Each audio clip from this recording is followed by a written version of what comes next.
Welcome back ناظرین۔ امریکہ اور اسرائیل کا ایران پر مشترکہ حملہ، فضا اور سمندر سے میزائلوں کی بارش، تہران سمیت کئی شہر دھماکوں سے گونج اٹھے ہیں جس میں 40 طالب علم جاں بحق ہوئے ہیں، متعدد افراد زخمی بھی ہوئے ہیں اور بتایا جا رہا ہے کہ ایران کے متعدد جو شہر ہیں ان کو نشانہ بنایا گیا۔ ایران نے جوابی کارروائی بھی کی ہے اور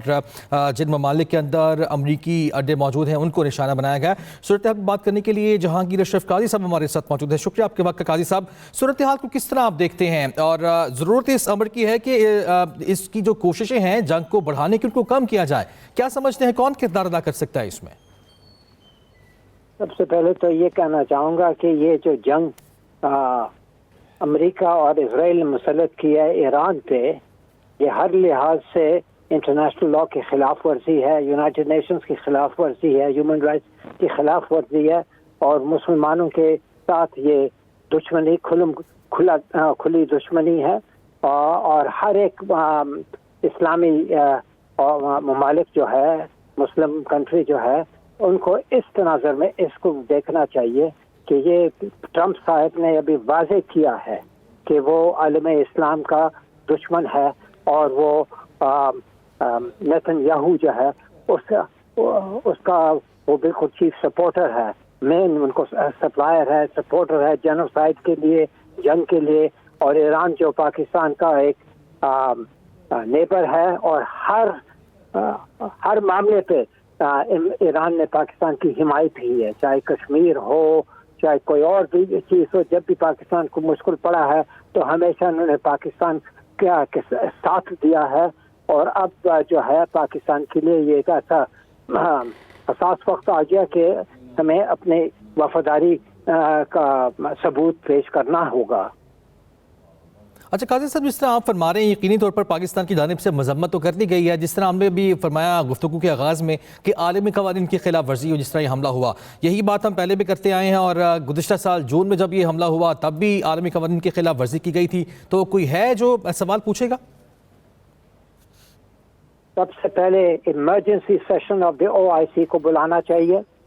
اور وہ unanimous resolution against the United States, کیونکہ اسرائیل تو خیر وہ تو ہے ہی شیطان، لیکن امریکہ اور اسرائیل کی مذمت ہونی چاہیے اور اس کے خلاف جو ایکشن ہے وہ 1 2 3 4 5 جو میجر پوائنٹس ہیں وہ اس کے مطابق ہونے چاہیے۔ میں ابھی وہ گنوا تو نہیں سکتا ہوں لیکن وہ کافی آبویس ہے کہ کیا کیا کرنا چاہیے اور جن ممالک کا کسی قسم کا تعلق اسرائیل کے ساتھ ہے وہ ایک دم سے ختم ہونا چاہیے اور امریکہ کی کنڈمنیشن جو ہے مذمت بالکل کھلے آواز میں ہونی چاہیے تاکہ دنیا کو پتہ چلے کہ اسلامی دنیا ایک ہے اس معاملے پہ۔ اس معاملے پہ ہمارے موقف میں کوئی فرق نہیں ہو سکتا اور یہ ایک دینی فرض ہے پاکستان پہ اور ہر مسلمان ملک پر۔ قاضی صاحب یقینی طور پر آپ بالکل صحیح فرما رہے ہیں، دینی فرض بھی ہے، اخلاقی فرض بھی ہے، لیکن ہم نے یہ بھی دیکھا کہ جب گزشتہ سال حملہ ہوا تھا تب بھی OIC کا جو ایک ریئیکشن تھا وہ انتہائی ڈیلے تھا اور ابھی بھی صورتحال اس طرح کی ہے۔ اور جس یکجہتی کی آپ بات کریں، کیا سمجھتے ہیں آپ کہ حقیقی طور پہ یکجہت ہے یہ ملک، تمام اسلامی ممالک؟ میں یہ عرض کروں کہ ہونا کیا چاہیے، ہوگا کیا وہ اور بات ہے، ہاں وہ دیکھیں گے کیا ہوگا، لیکن یہ اخلاقی تقاضے کیا ہیں ہم پر، دینی تقاضے کیا ہیں، وہ یہ ہے کہ دیر نہیں ہونے چاہیے اور ایک آواز میں اس کی بالکل وہ مذمت ہونے چاہیے اور بڑے واضح الفاظ میں ہونے چاہیے۔ اب ہوتا کیا ہے وہ اور بات ہے۔ افسوس، صد افسوس کہ موجودہ صورتحال میں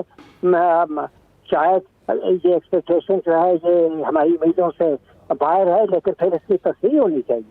اور عوام کو اٹھنا چاہیے کہ یہ جو ایران کے ساتھ ہوا کل کو پاکستان کے ساتھ ہوگا، پھر کسی اور مسلم ملک کے ساتھ ہو سکتا ہے اور اگر ہم یہ آپس میں اس طرح وہ ڈیوائڈ کر کے رکھیں گے تو پھر یہ تمام جو ہے اسلامی دنیا جو ہے خطرے میں پڑ سکتا ہے۔ اسلامی دنیا خطرے میں پڑ سکتی ہے۔ قاضی صاحب بالکل صحیح فرما رہے ہیں آپ، لیکن میں یہ پوچھ رہا تھا کہ اگر ڈیلے کریں تو اس ڈیلے کی آپ کیا وجہ سمجھتے ہیں؟ وجہ تو خیر میں اور کیا عرض کروں، اس سوال کا جواب تو آپ بخوبی جانتے ہیں اور ہر پاکستانی بخوبی جانتا ہے۔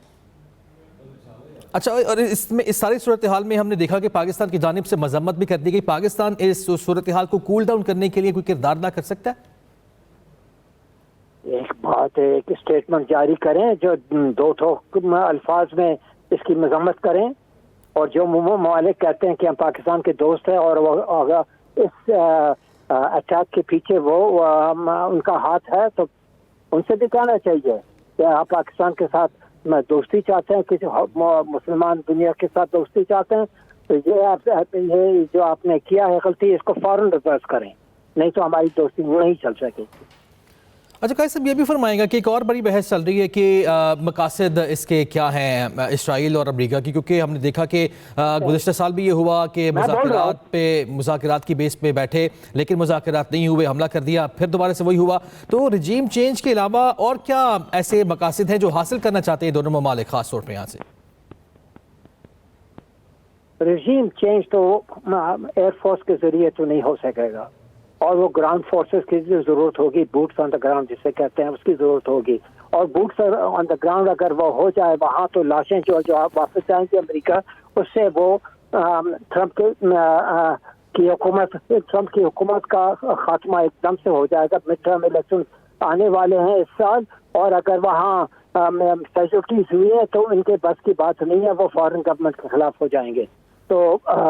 میں نہیں سمجھتا کہ یہ رجیم چینج کر سکیں گے۔ ہاں، قتل کرنے کو تو کسی کو بھی قتل کر سکتے ہیں، انہوں نے وار کیا ہے وہ سپریم لیڈر سے خامنائی، امام خامنائی پر۔ ہاں، اب خدا جانے کیا انہوں نے اچیو کیا کیا نہیں کیا، لیکن بے شک انہوں نے تو اسٹیٹمنٹ دیا کہ میں موت کے لیے تیار ہوں۔ ہاں، تو یہ کوئی ایسے ان کے لیے ایسی چیز نہیں ہے کہ ایک آدمی کو ختم کرے تو تمام ملک بیٹھ جائے گا، کوئی ایسی بات نہیں ہے وہاں۔